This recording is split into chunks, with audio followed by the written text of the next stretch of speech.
friends, welcome back to my channel. Today we're going to do a chatty get ready with me into this, the hair and everything, and I'm going to get into some topics that, to be honest, I wasn't entirely expecting to get into, but I just recorded a podcast episode and we're going to get a little bit deep.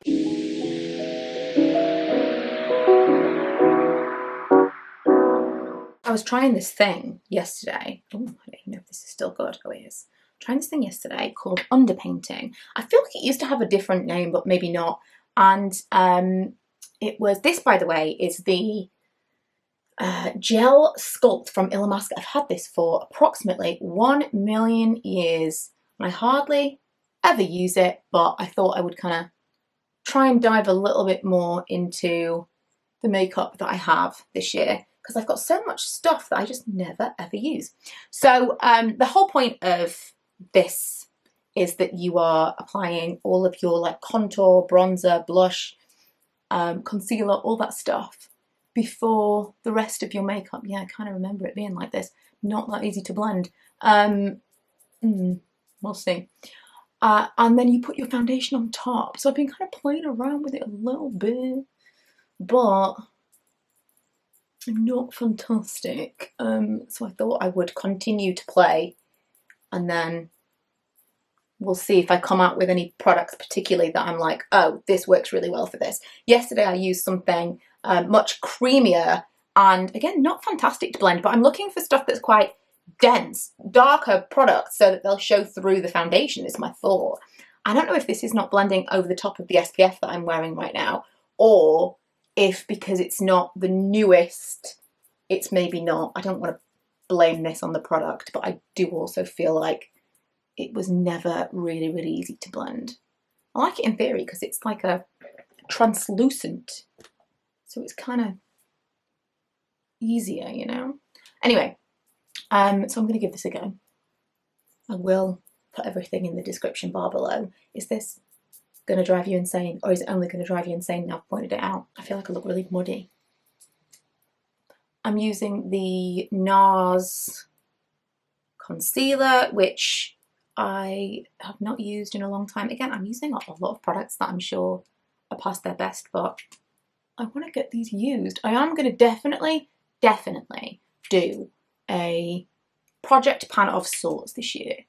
I'm saving my empties to do what I'm thinking of doing, like an empties and an introduction to Project Pan at the same time.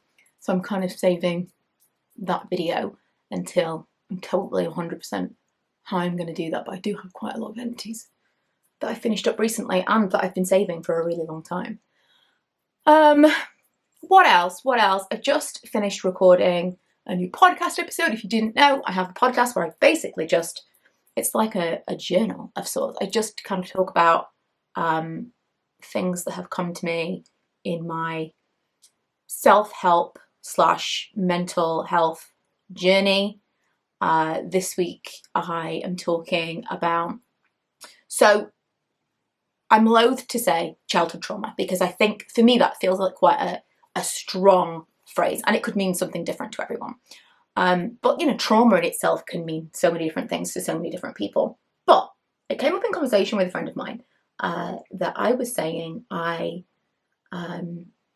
always had kind of a, because I'm not an anxious person, but I've always had kind of an anxiety, let's say, relating to people and, you know, what is this person going to think about this thing, worried about telling someone something, that stuff. So I'm not like worried about stuff generally, but I'm worried about what people think, how someone's going to react, all that stuff. And I gave her an example of when our kids were young and we used to make a mess, obviously, because small children, and we'd be like playing with paint or messy toys like, oh my God, Lego everywhere. And I would be so stressed out that when Lee came home, it would be a mess, but I would text him and say, just so you know, when you get home, it's going to be a mess. I'll clean it up. Don't worry about it. And for quite a long time, like really I've thought about this since we spoke about this, myself and my friend. And for quite a long time, I put that on Lee. I was like really resentful because I thought he was putting that on me. I thought, you know, that's kind of unreasonable. you know, this is how it is with children, yada yada. And I had this kind of unspoken resentment, which, I mean, most resentments are unspoken, aren't they? And I was irritated by it. And we were kind of talking, and I said, you know, I've always kind of been this way. I was raised around someone who I saw often, who was had moods that could change very, very quickly. Even while you were having a conversation with them, it could just kind of flip. And I realised as I was talking to my friend, I was like, oh my God, that was something that I learned as a really young child, to anticipate the change in mood, to try to avoid that, like try and avoid any triggers that might start that, and also to diffuse that as quickly as possible to make everybody feel comfortable. And while we were having this conversation, I was like, I've literally made it my job to make sure everyone's good. Make sure, like, how is everyone feeling? Everyone being happy and cool. That's my job. Do you know what? It's not actually my job. It's not actually my job. I start thinking of, you know, when that stuff, for example, I'm giving you this late example. I know it makes me sound terrible, but I'm getting to it. There's some redeeming, I promise. I started to kind of like play these things back, and I'm like, at no point did he ever say he was annoyed. At no point did he ever say like, oh my God, you know, I can't believe the mess of this place or whatever. Never. He never, ever, ever said anything about it. Everything was in my mind. I was, as Brené Brown says, I was telling myself a story. And the story I was telling myself was that Lee was annoyed with me because the house was messy when he got home, and that he was thinking I was bad or I was lazy. And I was resentful because of all these things that I told myself he was thinking about myself, but he never said any of these things. This was just, I was making this stuff up, and I wasn't talking to him about it, so I would be annoyed with him and he wouldn't know why I was annoyed with him. It's a vicious cycle. I do definitely think that if you've never seen the Brené Brown Netflix, if you've never listened or read her books, would highly, highly recommend. She's fantastic. And especially when it comes to like relationship stuff. It doesn't have to be romantic relationships, just any relationship stuff. She's really, really great at teaching you kind of tools to deal with communication. Just really fantastic. And since then, I have absolutely implemented the story I'm telling myself. And I will say sometimes if something happens, I'll be like, okay, I need you to know that when you say this, or when you come in and you do this, the story I'm telling myself is this. And then he will say, that's not at all what I mean by it. This is, and you can just resolve things so much quicker when you openly communicate, and you can put it in a phrase that doesn't put the other person off what you're saying. Because sometimes you'll be like, if you come into something, you're like, I'm annoyed with you, because they're immediately defensive and they're not going to want to resolve this, because then they're annoyed with you. If you explain the story you're telling yourself is making you feel a certain kind of way, and if you acknowledge that that might not at all be what they mean by it, and that isn't necessarily their fault, you are communicating how you are seeing something, and they're more likely to listen and want to resolve it, you know, because you're not blaming them. You're saying, I might be misunderstanding this and we need to talk about it. Anyway, so while I was talking to my friend and this was kind of all coming to a head, I was like, this is so interesting, because I've definitely done this in all relationships of my life. I'm constantly trying to anticipate someone's mood, someone's discomfort. I'm always like, oh, you know, don't say this to this person. And it all comes from childhood. And my childhood was pretty conventional. You know, we had, I'm just going to put like extra little bits of things because I didn't put loads of foundation on, but I do feel like I need a little bit of extra something. I'm still playing with this. Yeah, it was fairly conventional. You know, there's nothing that I would say, oh God, you know, this terrible thing happened to me in my childhood. But that's not necessarily what it is. When you start looking into things that can affect you and like impact you, I kind of put it in these terms. It's not about blame. It's not about someone doing something wrong. Everyone was raised by human people with real human problems, and we've all had to adapt to the surroundings that we were raised in. So for example, my children are raised by me. I have very vocally told you guys, I have some issues. I've got some problems. Some of those problems have been, they're in me and I haven't even recognized them yet. Some of them are, you know, formed when you were growing up, whatever. they are being raised by me, and I am an imperfect person. The people raising me, the people that were surrounding me when I was a child, they were imperfect people. And it's not about blame or that someone did something wrong, but it is really, really worth doing a little bit of exploration, and I love a bit of self-discovery to figure out, you know, who you are, why do you do these things, because maybe some of it stems from something that is no longer a thing and you need to kind of rethink. I'm trying this 17 Colour Glow Cream blush because I made a list of everything that I bought last year, and I want to do a video on, you know, I bought these products last year, here's maybe what I spent, and would I buy these products again? I don't know, you know, and some of them I just can't, I can barely even remember. That is nothing, that literally is nothing.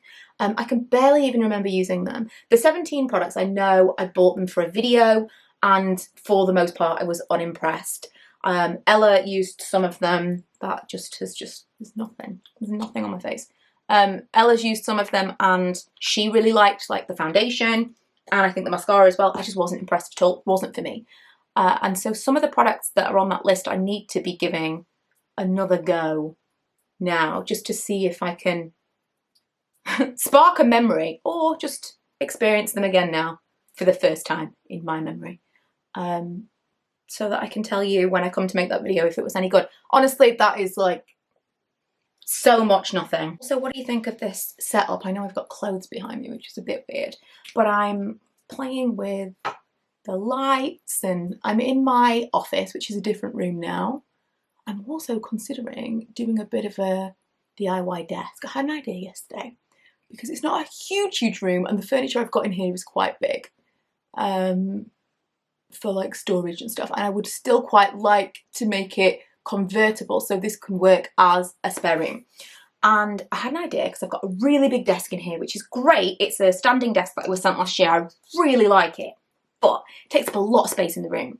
And what I would really like is kind of, I have this idea in my mind, kind of like a slim, almost like a console style thing, a slim unit or a slim desk that I've got my monitors on, and then underneath it, exactly the same size but slightly, well, exactly the same desk but like slightly smaller, so that it can go underneath and it can have my notebook, my keypads, everything on it, keyboards, everything on it, and then I can pull that out when I'm working, but I can push it back under when I'm not.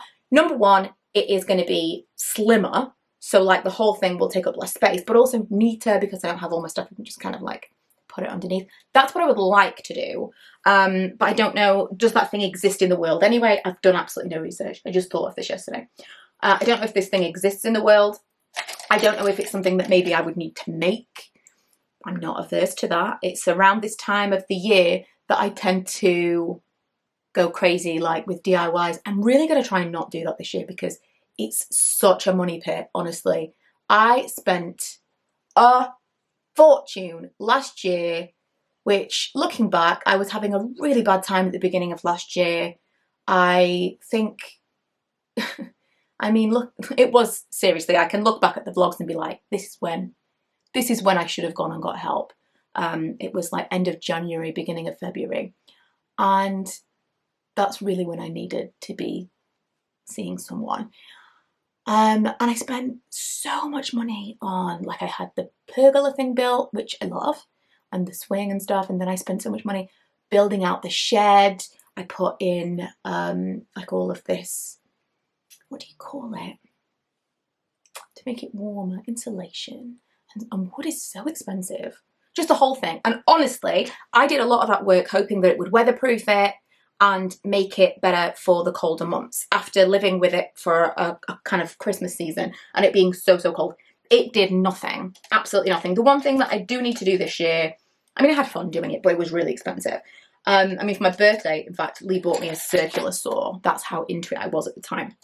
I'm looking for a tiny brush. I have a basket of brushes here. Am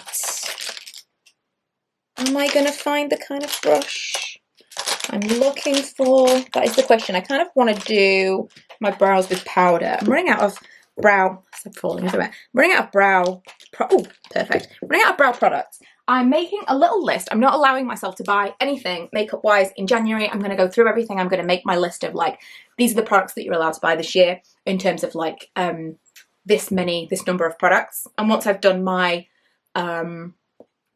what I bought last year, etc., that kind of video, then I'm going to do that. Anyway, I'm running out of brow products, so I'm trying out different ways of doing my brows, and I wanted to do some powder.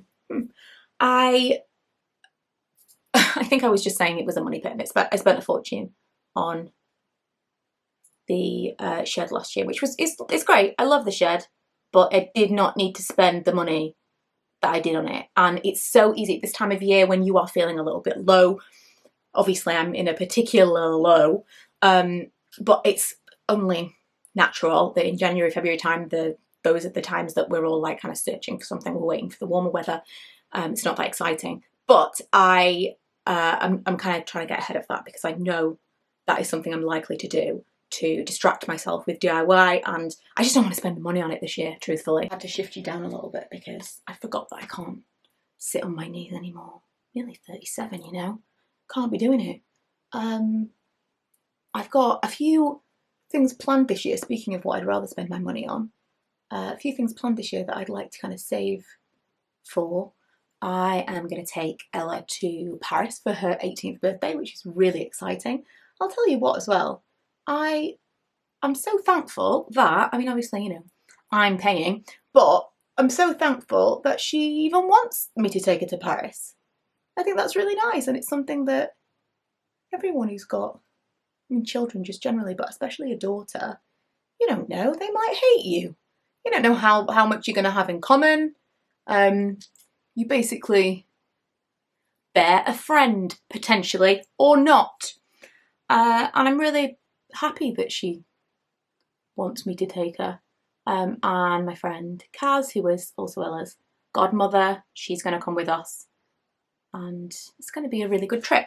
And then Kaz is going to be 40 at the end of this year. So we were kind of thinking, what can we do for them? Because we don't do presents so much anymore, we thought instead we will do for our joint 40th. So early for mine and a little bit late for hers. We're going to book a trip for next year to New York. We've actually never been together. We've never been away together, which is crazy because if we do go to Paris at the end of this year, it'll be like 2 years on the bounce. And we've known each other for about 20 years, which is crazy.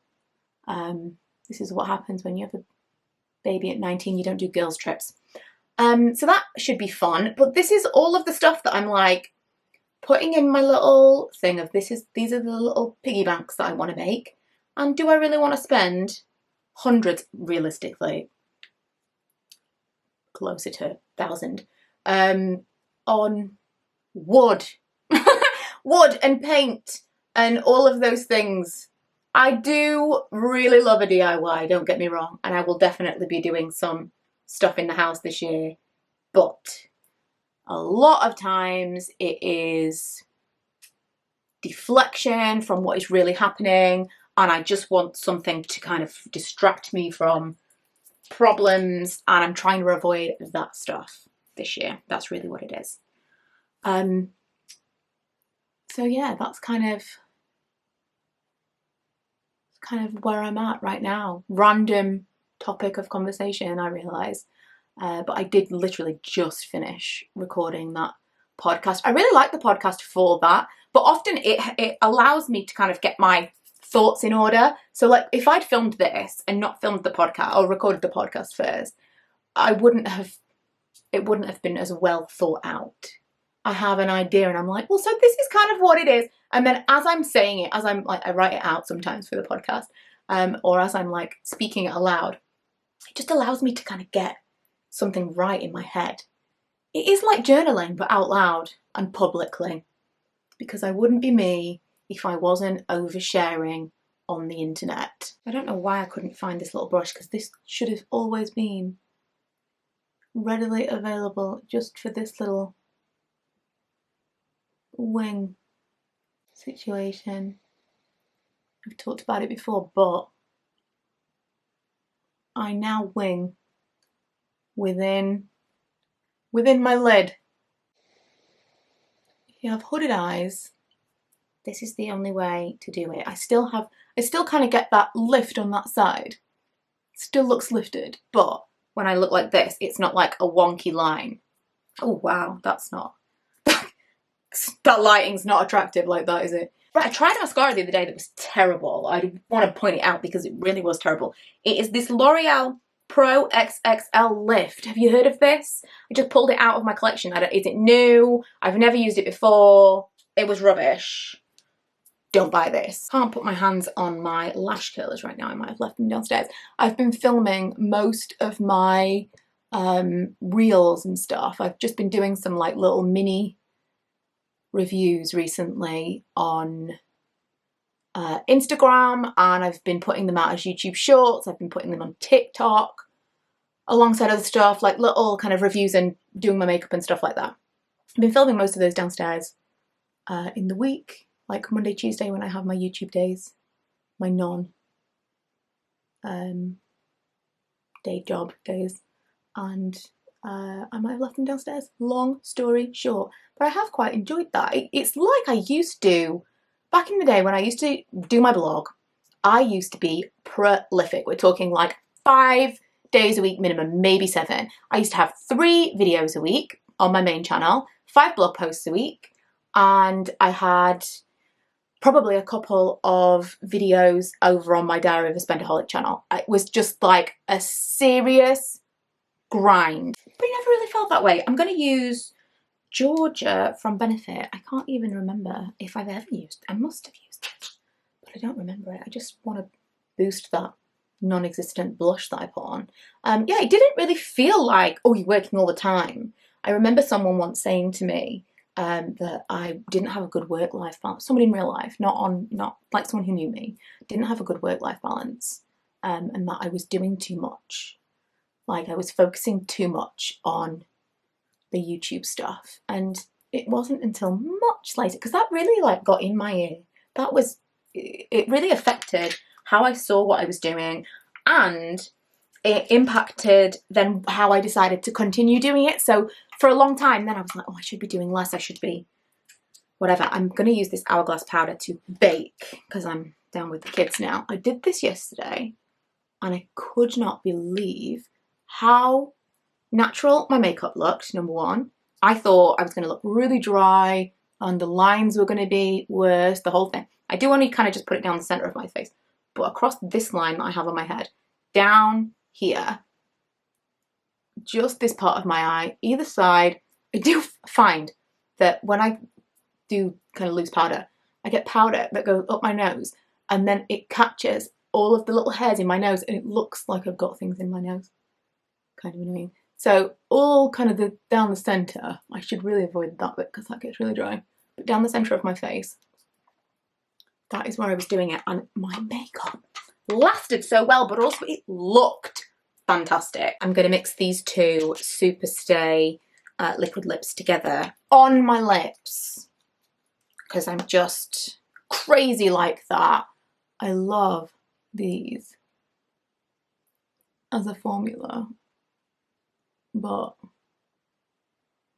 my perfect shade doesn't exist. Oh, tried to put it back in the other one. Perfect shade doesn't exist, so these two together mixed are it for me. Love, love, love. The colours are, I can't tell you. One of them's called Amazonian, and this one doesn't have a label on it. I will find out and I will link them for you below.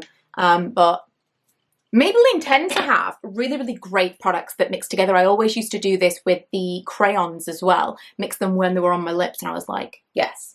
So yeah, going back to what I was saying, that really kind of got in my head and it affected how I decided to do YouTube moving forward. And I stopped doing the stuff that I'd enjoyed doing because this person had told me what I was doing was wrong, and I allowed them to. I allowed them to make me feel like I was doing too much. And in hindsight, what it was they didn't want to put in that time, and they were annoyed that I was doing it when they felt like they couldn't. That's what it was. That's totally what it was. I'm going to blow dry my hair. I'm going to use this Southern Belle Volume Boosting Root Lifter. I've never used this before, so it could be really dangerous. Oh, is it like a mousse? Ultra Plump Spray Foam targets roots for instant lift. This could be dangerous. Oh! That was not smart. That was not smart at all. So do I just, like, little bits? Woo! I've never, ever used anything like this before. So, just for fun, why not do it on camera? I rubbed all of that into my roots. I am a little bit concerned I might have gone crazy with that. And then I'm going to use the Got To Be Heat Protectant Spray everywhere. My hair is almost 100% dry, to be fair now. Definitely feel like I've done the wrong thing here. Time will tell, time will tell. Hair is for making mistakes. Right, now I'm going to use my favourite Fabulous Big Hair. I've used this a million times when my hair was shorter, but I don't use it so much now. It's longer. And because I've just had it cut with some kind of layers and a bit of a fringe situation, I want to try and get into using this again. I feel like it's a little bit more tangly with that stuff in my hair. Cool. But hopefully it will give me a little bit more volume because my hair goes flat so quickly. But also that was part of the reason that she cut it this way. Like, not part of the reason I asked for it this way, and what she told me would be like a side benefit. I wanted like kind of the 90s layers and a little bit of this, like what we would, back in the day, we called it feathered. But now apparently it's a butterfly cut. And she said that she'd taken so much weight out of it. And I have to say it feels way lighter. That it should now have more volume in the top. I have to say that is a lot of volume. I don't know if it's like more, yeah, probably is. I was gonna say, I don't know if it's more volume than if I normally blow dried it, because I rarely blow dry my hair. Mostly because it was like, what's the point? Because it was just straight, there was no shape to it. So if I blow dried it like I just did, it's a lot of effort, and it really wasn't better than if I just blow dried it with like a flat brush, paddle brush. Whereas now it's got like layers and shape. It feels like it's worth the effort. Oof. I'm loving it a little bit, you know. And although I intended, when she cut it, I intended to wear it centre parting like that, I am so into a middle part with these like bouncy layers, and this now super heavy, almost pseudo side fringe. I'm ready for a side fringe moment, honestly. I'm ready for it to come back. Anyway, thank you so much for joining me as I got ready to do, I don't even know what, honestly. I was going to film a video, but this might be the whole thing. And I'm just going to work from home today looking like this. People who teams me today won't even recognise me, because usually I'm like sweatshirt, really hot mess kind of situation, working from home. I feel super glam today. If you don't already follow me on Instagram, be sure to come and follow me over there for like little mini makeup reviews and stuff, because I know not everybody enjoys them on YouTube. I get it. I come to YouTube for long form content. I prefer kind of chattier, longer videos. I tend to watch them on the TV, whereas Instagram is where I go for the shorter videos. So they're in both places if that is what you're into. But otherwise, I will see you guys in the next one. Bye.